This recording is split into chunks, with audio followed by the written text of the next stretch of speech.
वर्तमान परिस्थिति से बाहर निकलने का एक ही प्रमुख मार्ग है, ईश्वर की भक्ति। ईश्वर पर आस्था रखनी होगी कि हमें वह संभाल लेंगे, क्योंकि जो ईश्वर रात को पेड़ों पर बैठे परिंदों को नींद में कभी गिरने नहीं देते, वह ईश्वर इंसान को कैसे बेसहारा छोड़ सकते हैं। हाथ से किया दान और मुख से लिया भगवान का नाम कभी व्यर्थ नहीं जाता। ले 2 अक्षर का नाम, सफल तेरे काम भी होंगे। जहाँ प्रभु श्री राम की चर्चा होगी वहाँ हनुमान भी होंगे। जय सिया राम, जय हनुमान दादा के भक्तों। मेरा नाम विश्वजीत है। मेरे और आप सभी के इस चैनल हनुमान दादा की भक्ति की शक्ति में आप सभी का स्वागत करता हूँ। आज मैं एक भक्त से जुड़ी सच्ची घटना आप लोग को सुनाने वाला हूँ।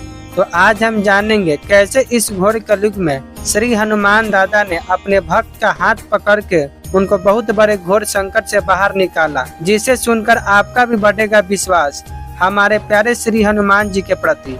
और हाँ दोस्तों, अगर आप हनुमान जी से जुड़े सच्चे अनुभव, सच्ची घटना सुनना चाहते हैं तो वीडियो को लाइक करें, चैनल को सब्सक्राइब करें और बेल आइकन को दबा दें और वीडियो को शेयर भी करिएगा, ताकि ज्यादा से ज्यादा लोगों के पास हम श्री हनुमान जी की महिमा को पहुंचा सके। तो आप लोगों से रिक्वेस्ट करता हूं कि आखिर तक इस वीडियो को जरूर देखिएगा। और हाँ दोस्तों, आप लोग के पास भी श्री हनुमान दादा से जुड़े सच्चे अनुभव, सच्ची घटना हो तो आप मुझे ईमेल कर सकते हैं।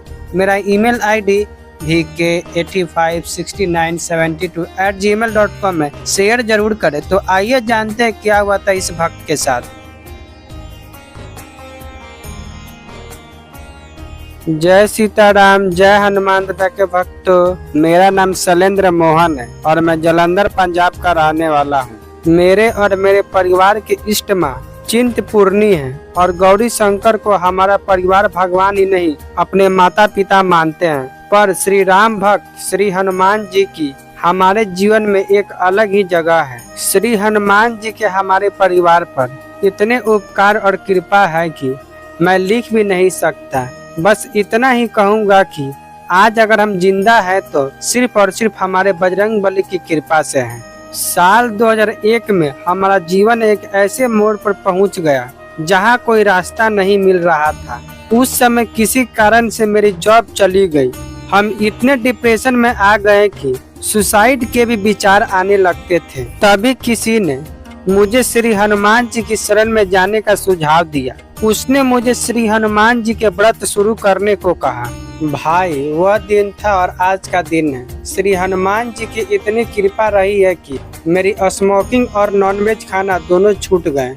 मुझे अच्छी जॉब भी मिल गई और प्रभु की कृपा से हमें उन सभी चीजों की प्राप्ति हुई जो एक अच्छा जीवन जीने के लिए जरूरी है। पर ये तो बस हमारे बजरंगबली की कृपा की शुरुआत थी। साल जून 2020 में मेरे पापा हार्ट की पुरानी प्रॉब्लम की वजह से हॉस्पिटल में एडमिट हुए थे और 28 जून को उनका देहांत हो गया था। इस दौरान मेरा छोटा भाई अपनी फैमिली के साथ मेरे शहर जालंधर में लगभग 1 वीक के लिए, वह भी अपने परिवार के साथ हमारे घर आकर रह रहा था।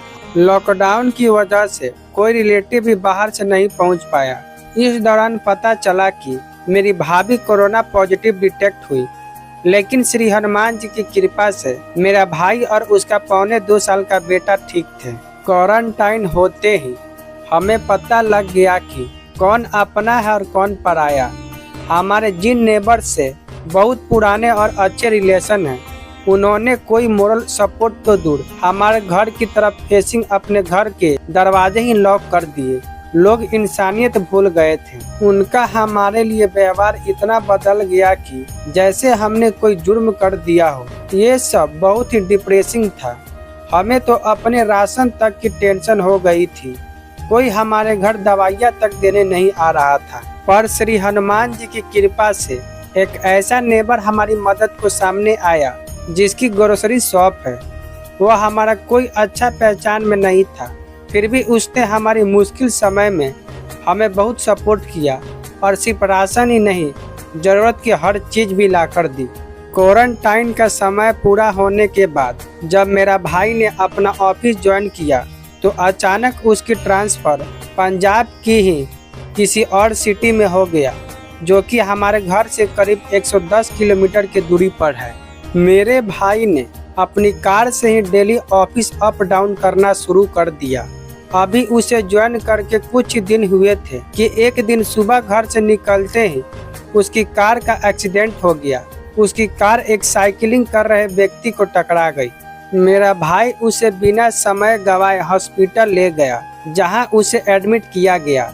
उस आदमी के सर में 10 टाके आए और फिर उस आदमी के परिवार वालों को भी मेरे भाई ने ही इन्फॉर्म करके बुलाया। वह सब मेरे भाई से बिल्कुल नॉर्मल थे।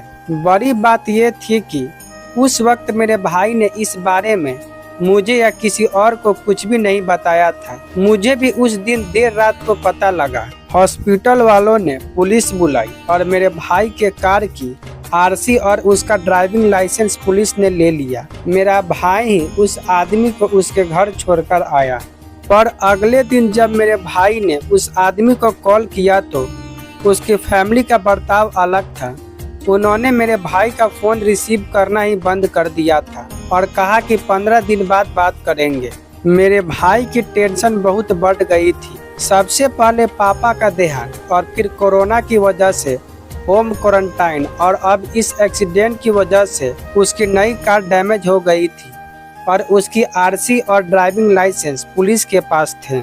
उसकी 1 महीने से ज्यादा की लीव हो चुकी थी। अब इस मैटर की वजह से छुट्टी मिलना पॉसिबल नहीं था। भाई, आप विश्वास नहीं करोगे कि यह काफी टेंशन वाला पीरियड था हम सबके लिए, क्योंकि हमने इस छोटे पीरियड में एक के बाद एक प्रॉब्लम फेस की थी। अब इस मुश्किल की घड़ी में तो सिर्फ हमारे बजरंगबली सहारा थे। इसके बाद जो मंगलवार और शनिवार आया, मैंने इन दिनों 108 बार श्री हनुमान चालीसा का पाठ किया और प्रभु से प्रार्थना की कि हमें इस संकट से बाहर निकाले। इस बीच में मेरे भाई को, जो कि हर रोज बस से ट्रेवल कर रहा था, उस व्यक्ति का जिसका एक्सीडेंट हुआ था उसका कॉल आया। उसने कहा कि आप टेंशन मत लो, हमें कोई कंप्लेन नहीं करनी, हम आपसे घर में बैठकर ही सब सॉर्ट आउट कर लेंगे। भाई, उस दिन मैंने पहली बार सोचा कि सब सेटल होने के बाद मैं अपना अनुभव आपसे शेयर करूंगा।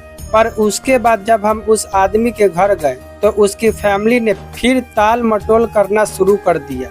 ये सब देखने के बाद उस मौके पर तो ऐसा लगा कि शायद यह बुरा चैप्टर आज क्लोज नहीं होगा। और उसी दौरान मैंने सिर्फ और सिर्फ श्री हनुमान चालीसा का पाठ किया और मेरे प्रभु का स्मरण करता रहा। लगभग 2 घंटे बाद उस आदमी ने अपनी फैमिली के खिलाफ जाते हुए कुछ पड़ोसियों की हाजिरी में मेरे भाई को कॉम्प्रोमाइज लेटर दे दिया और वह प्रॉब्लम तुरंत सॉल्व हो गई। ये सब मेरे प्रभु श्री हनुमान जी की कृपा से ही हुआ है और मेरे जीवन में एक बार फिर उन्होंने बताया कि मैं तेरे साथ हूँ। आप ये देखिए कि किसी की भी कभी भी कहीं भी और कैसे भी तकलीफ हो, श्री हनुमान जी ने कभी भी उसकी झोली भरने में समय नहीं लगाया। सही भी तो है, दुर्गम काज जगत के जेते, सुगम अनुग्रह तुमरे थे। आखिर में बस यही कहना चाहूंगा कि भाई, आप बहुत अच्छा काम कर रहे हो। जय सीताराम, जय हनुमान दादा। तो भक्तों, श्री हनुमान दादा की कृपा और महिमा को बयां करना असंभव है। आपने तो देखा ही श्री हनुमान दादा की भक्ति में कितनी शक्ति है और एक सत्य घटना है जहां श्री हनुमान दादा ने साक्षात रूप से असंभव को संभव किया। तो ऐसे ही हमारे हनुमान दादा, जो भक्त की थोड़ी सी भक्ति से ही प्रसन्न हो जाते हैं। तो मिलेंगे और एक हनुमान दादा से जुड़ी सच्ची घटना के साथ। तो जय सीताराम, जय हनुमान दादा।